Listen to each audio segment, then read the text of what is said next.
پس برم به سمتی که اگر تصمیمم عوض شد دستم باز باشه، بتونم همچنان عاملیت داشته باشم، تغییر بدم و کارهای دیگه ای رو بکنم، تا اینکه دیگه دستم بسته شه، خیلی هم فاصله بگیرم، نتونم این تغییرات رو بکنم.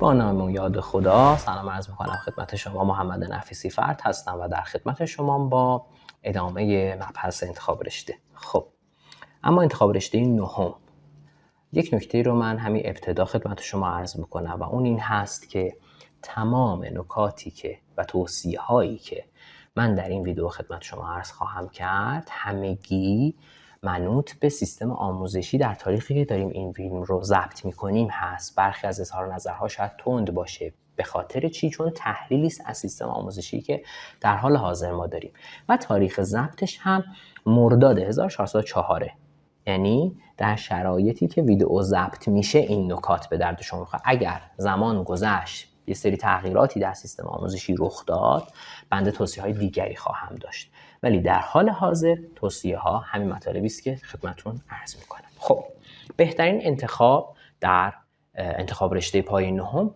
انتخاب چه رشته است؟ خب رشته ریاضی و تجربی و تمام. انتخاب خوب دیگری وجود نداره. این دو بهترین انتخاب ها برای شما هستند و این اظهار نظر شاید تند به نظر برسه. عزیزانی بیان بگن که آقا شما جایگاه علوم انسانی رو در مدیریت کلان، در نمیدونم فلان چشم انداز 20 ساله. خب ببینید در حال حاضر من نکاتی رو دارم، به خاطر همین نکاتی که دارم این دو رو توصیه میکنم که شما به سمت این دو رشته حرکت بکنید. خب و بنده خودم مشرف به اهمیت علوم انسانی هستم، اصلا پی اچ دی من هم در حوزه علوم انسانیه. خب ولی با توجه به سیستم آموزشی و در سال نهم، زمانی که من 14 ساله یا 15 ساله هستم، خب و میخوام این انتخاب رو بکنم، انتخاب ریاضی و تجربه انتخاب‌های بهتری هست. بنا به چه دلیلی رو خدمت شما عرض خواهم کرد. خب ما در یک ویدئویی مفصلا راجع به بحث سرگردانی و وندرینگ صحبت کردیم. خب این دو رشته پاسخ بهتری رو نسبت به سرگردانی شما در اختیار شما میذارن. خب چرا؟ کلی دلیل داریم توضیح هم میدیم. یک، اینکه امکان تغییر رشته بین خود دوتاشون خیلی راحت وجود داره. یعنی شما ریاضی میخونید، پای کنکور میفهمید که ای وای من کاش میرفتم سمت پزشکی. زیست رو اون سال آخر برسونید، شما میتونید و در دسترس شما هست که کنکور تجربی ثبت نام بکنید. خب شما تجربی میخونید، میفهمید که نه من رو ساختن تو اون 2-3 سال، میفهمید که نه من بایستی میرفتم سمت ریاضی. یه کمی ریاضیاتون فرق داره، هندسه تحلیلی و اونها رو میرسونید و یه سال کار میکنید، این امکان براتون وجود داره. ولی تغییر از سمت انسانی به این دو رشته بسیار دشواره. کلی ریاضی فرق میکنه، کل شیمی، کل فیزیک.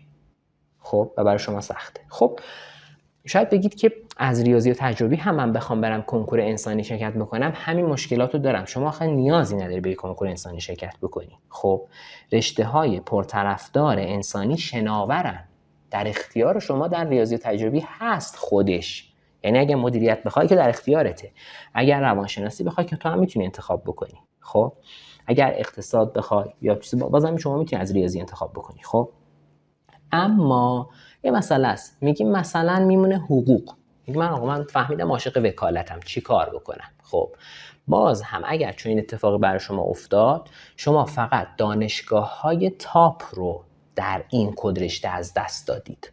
میتونید برید در یک دانشگاه دیگه، در یک دانشگاه آزاد خوب، حقوق رو با سوابق تحصیلی بخونید، بازم برای شما در دسترسه. ولی اگر من در رشته انسانی تحصیل میکنم و میفهمم که نه من رو برای مثلا حوزه ریاضی و اینها، مهندسی کامپیوتر، کاش برم صنایع بخونم، این شیفت برای شما سخته. هم برای اینکه کنکور ریاضی شرکت بکنید، چرا کلی درس از شما بلد نیستید، هم این که ممکنه بگید که انتخاب با سوابق تحصیلی در دانشگاه‌های آزاد هم ممکنه در رشته کامپیوتر برای من در دسترس باشه. بله ممکنه باشه، ولی دوباره تو اون کلاس نشستن و کارو در آوردن هم برای شما سخته. چرا؟ اینها پیشینه ریاضیشون با شما خیلی فرق میکنه. خب و شما اذیت میشید. اینو کافیه فقط از عزیزانی که اقتصاد خوندن بپرسید. کسانی که از ریاضی اومدن اقتصاد، کسانی که از انسانی اومدن. خب ببینید اونهایی که از انسانی اومدن چقدر تو مباحث ریاضی اقتصاد اذیت شدن. خب و براشون سخت بوده که حالا فرض کنید این شیفت میخواد بیاد سمت برق، میخواد بیاد سمت مکانیک، میخواد بیاد سمت کامپیوتر.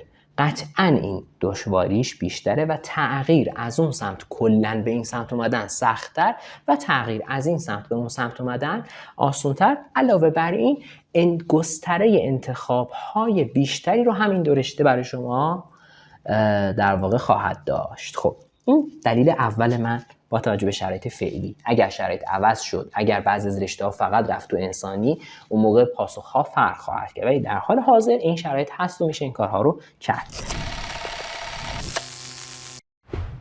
مسئله دوم این که ریاضی کمرنگی داره.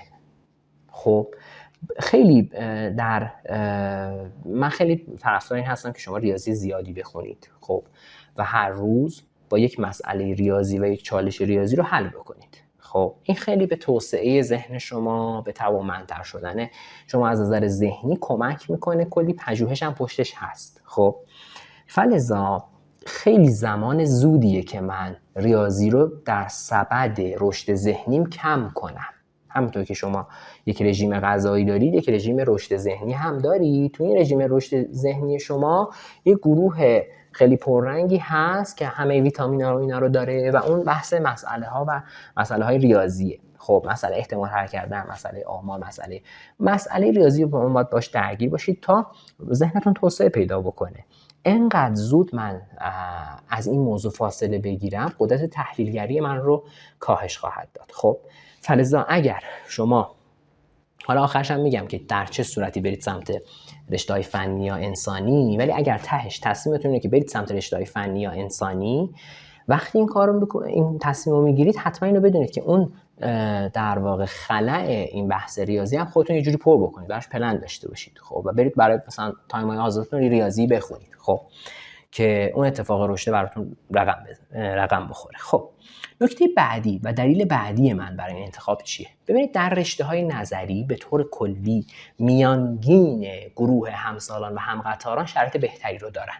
میانگین بهتره، بازم دارم میگم میانگین بهتره. خب و این هم آمارش هست و همه چیش هست. خب منتها مدرسه هم فرق میکنه. شما ممکنه توی یک مدرسه باشید همه بچه‌ها سخت‌کوش، پرتلاش و بسیار با استعداد. خب و میانگین گروه همسالانتون اتفاقا خیلی خوب باشه. این آیتم مدرسه فرق میکنه. اما به طور کلی میانگین در رشته‌های نظری بهتر از سایر رشته هاست و این میانگین هم خیلی قراره در رشد شما تاثیر بذاره. دوستان شما خیلی نقش دار هستن در رشد شما، توسعه شما، که شما اصلا به چی فکر میکنید، چیزایی که اونا فکر میکنن شما قراره اونا فکر بکنید. خب اگر اون یه گروه سخت‌کوشیان، اهل تلاشن، میخوان موفق شن، دنبال به دست آوردن چیزهای مثبت هستن و اینها، ببینید خب رو شما فکرشون اثر میذاره. این اصلا نمیشه حاشا کرد و انکار کرد این موضوع رو. خب فلذا من در گروهی قرار بگیرم که میانگین گروه بالاتره، من هم به رشد و توسعه من کمک میکنه. خب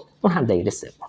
اما در چه صورتی بریم انسانی یا بریم هنرستان؟ ریسک هنرستان هم بالاست. خب چرا؟ چون داری در 14-15 سالگی میخوای بگی من اگزکتلی میدونم میخوام برم توی این مسیر تا آخرش.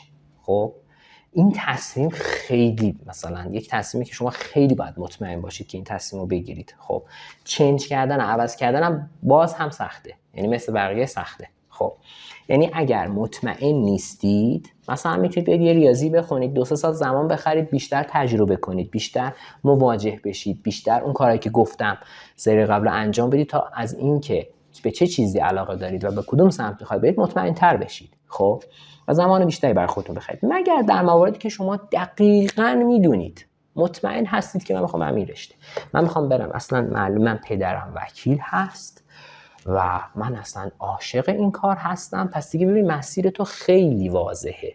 خب اگر به من میگی که من بالای 80-90%، مطمئنم برای من قطعیه که میخوام برم توی این رشته و این حوزه، بر شما باید رفتن به اون سمت. خب پس مسیرتون مشخصه. یعنی اصل حرف من که توصیه میکنم به این دو رشته چیه؟ بر مبنای آمار و نکاتی که در ویدیوهای قبلی عرض کردم خدمت شما این هست که ما نمیدونیم و ما احتمالاً تصمیماتمون خیلی عوض خواهد شد توی این سالها از زندگی. پس برم به سمتی که اگر تصمیمم عوض شد دستم باز باشه، بتونم همچنان عاملیت داشته باشم، تغییر بدم و کارهای دیگه ای رو بکنم، تا اینکه دیگه دستم بسته شه، خیلی هم فاصله بگیرم، نتونم این تغییرات رو بکنم.